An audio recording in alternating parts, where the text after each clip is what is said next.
लहानपणी आजीच्या हातची पालक गरगटी तुम्ही खाल्ली असेल तर ही चव विसरणं शक्यच आहे. मी इथे एक जुडी पालक स्वच्छ धुवून कापून घेतली.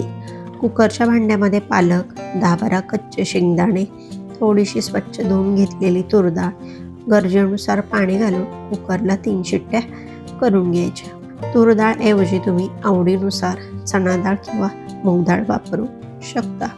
भाजीतलं एक्स्ट्रा पाणी काढून घ्यायचं, थोडंसं मिक्स करून घ्यायचं. आता त्यामध्ये 1 चमचा बेसन पीठ घालायचं, हलकंच घोटून घ्यायचं, पूर्ण पेस्ट करायची नाही. थोडासा पालकचा टेक्स्चर राहिला तर गरगटी जास्त छान लागते.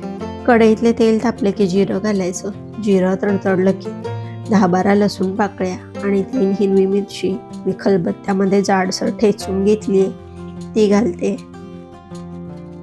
लसूण मिरची खमंग भाजून घ्यायची. थोडीशी हळद आणि हिंग घालायचं, 1 मिनिट परतून घ्यायचं. आता उकळलेली पालक घालायची.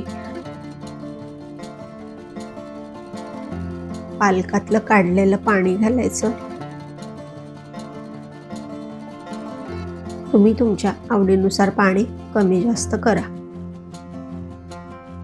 चांगलं मिक्स करून घ्यायचं. चवीनुसार मीठ घालायचं.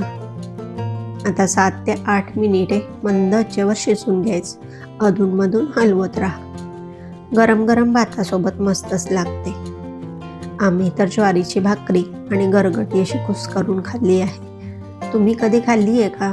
कमेंटमध्ये नक्की सांगा. भेटूया लवकरच. तोपर्यंत काळजी घ्या, घरच्यांसोबत स्वतःचीही.